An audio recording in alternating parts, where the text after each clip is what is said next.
What's up, guys? We here talking about, yay, I don't smoke anymore. I don't know if we have tobacco users watching this right now, but I know that tobacco is real and it haunts people's lives, because it definitely haunted my life, okay? And it took a long time for me to not do it off and on. I started at a very, very young age. You guys probably won't even believe me, but I started playing in the ashtray when I was like 9 years old, probably 8 years old. Yeah, I know, right? I know. When you grow up around it, it becomes a norm to you. You see a lot of things that you think is interesting, and it's because everybody grow up different ways, and nobody has to apologize. It's not our mom's fault. It's not our dad's fault. We have our own decisions to make as we get older. And nobody just wake up and say, oh, today I want to be an addict to something. Today I want to be addicted.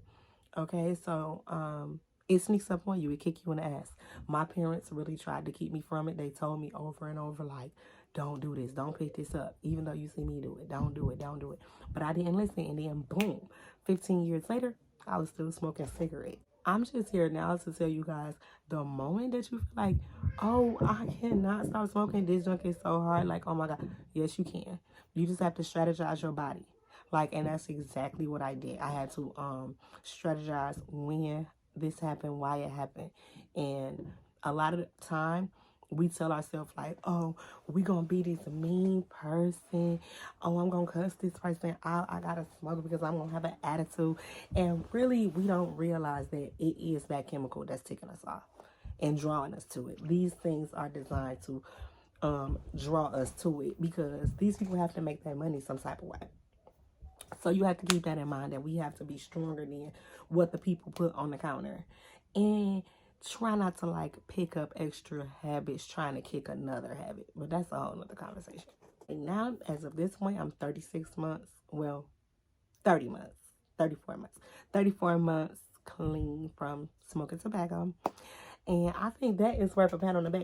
Yes, like, I have been smoking cigarettes. I'm just going to give out a little bit of tips that help me, because I don't really do, like, the medical thing or whatever. I know they have, like, the chewables and the tablets and the nicotine patches and stuff. But to me, I was just so, like, gun-ho on, like, not smoking anymore, that I literally started to go cold turkey. I don't know, like, if any of you guys smoke marijuana or like vape, but I didn't vape or anything because I felt like that was just another form to getting nicotine in my body. So on the journey of not smoking cigarettes, you want to like limit as much nicotine that you put in your body, because the withdrawals that you're having from the cigarettes are literally a overdose, and it's a poisonous in your blood. So whenever you're not getting it, your body's going to say, hey, I want this poison. I'm going to go nuts if you don't give it to me. So in order for me to like kick it or whatever, I literally started to wean myself slowly but surely using joints. I don't know if we have any CBD users watching this or any THC users watching this, but if you're actually putting both of those into your body, it's a double whammy to your lungs and heart. So you really wouldn't want to keep smoking weed and cigarettes, because like I said, it's a double whammy to the heart, and you don't want to do that. So if you are smoking weed too, I would advise you to just maybe break down a little bit of tobacco into your joints, hit a joint. Don't put the cigarette to your lip at all.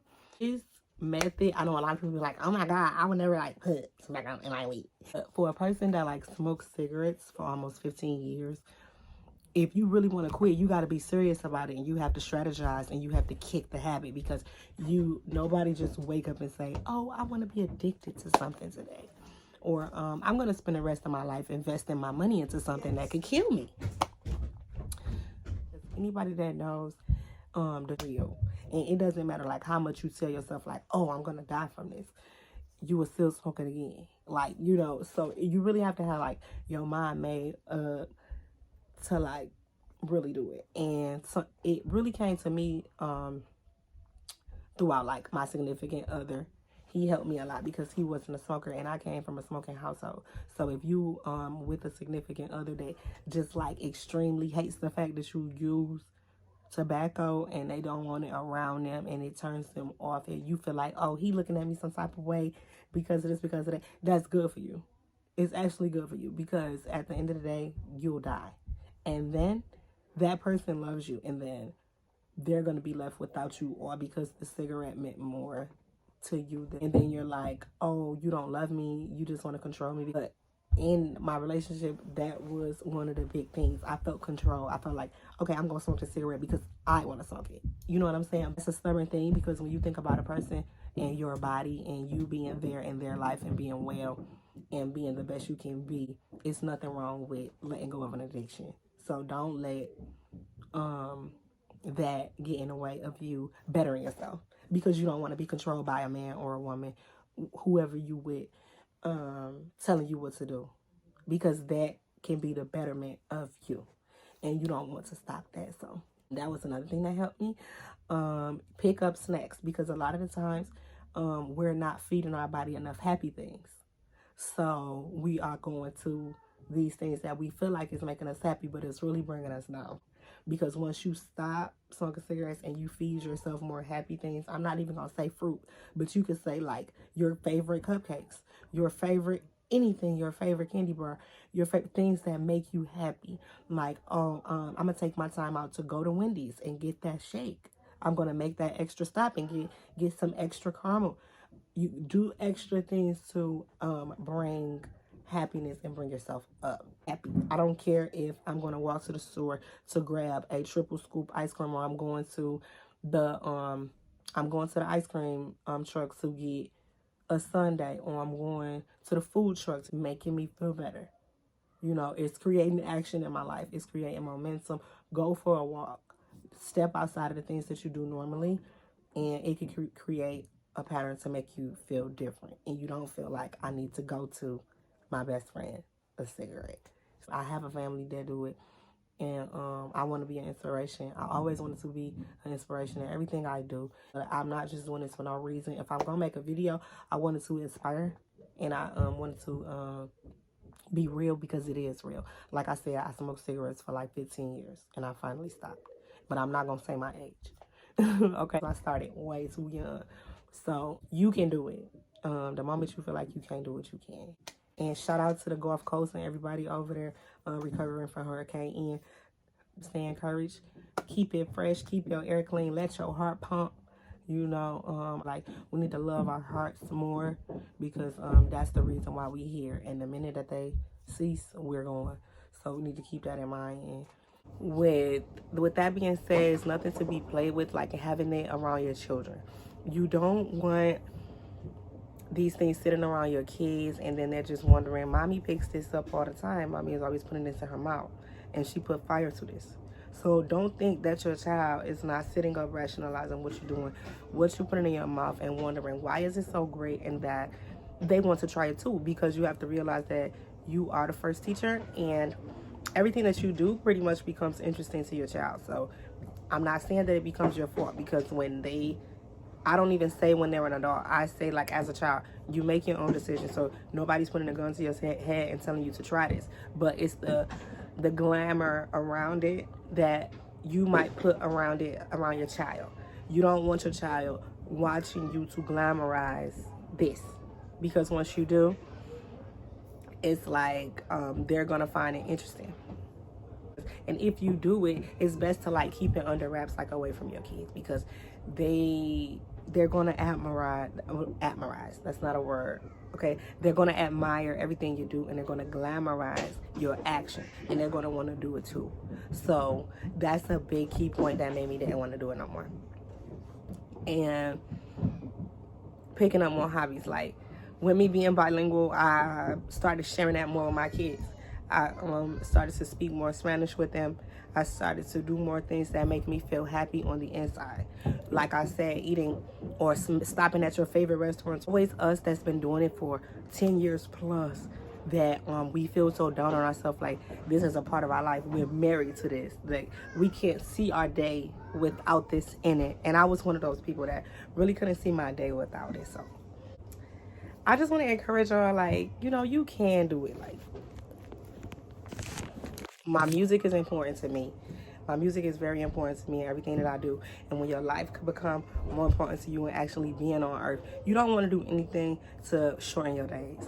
I'm not saying that with you smoking, your life is not important to you. Yes, it is, but you just have to give yourself an extra feeling to want to be alive and be healthy, because this is going to alter your life in the future.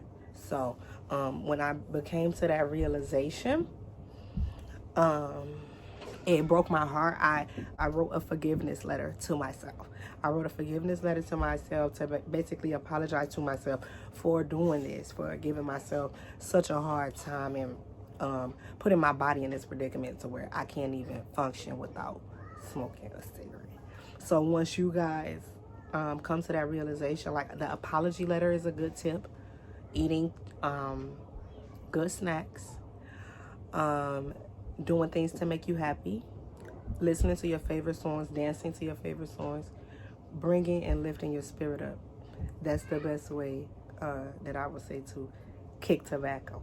So thank you guys for watching this video. I hope I wasn't contradicting myself in any type of way by saying smoke weed, because I truly feel like CBD or THC is the best alternative, because these are the things that are used to heal you once you poisoned your body so much and got cancer from smoking cigarettes. These are the holistic things that people would have you to do to heal your body from the cancer. So you also can heal your body from the actual nicotine poison before you get cancer.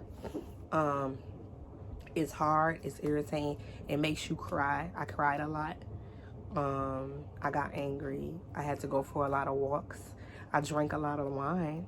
I get some wine, your nice wine to mellow you out, keep you, watch your favorite movies, do things to make you more happier. That's the best thing that I can say about smoking. We need to love our hearts more, because that's the reason why we're here. And the minute that they cease, we're going. So we need to keep that in mind. And I hope you guys enjoyed this video. Leave comments if you've been battling with that smoking, because like I said, I'm here to encourage. Hit me up on Instagram at Nina Nation. You can hit me up on Snapchat. You can hit me up on TikTok, Nina National on TikTok. And yeah, be blessed. Bye.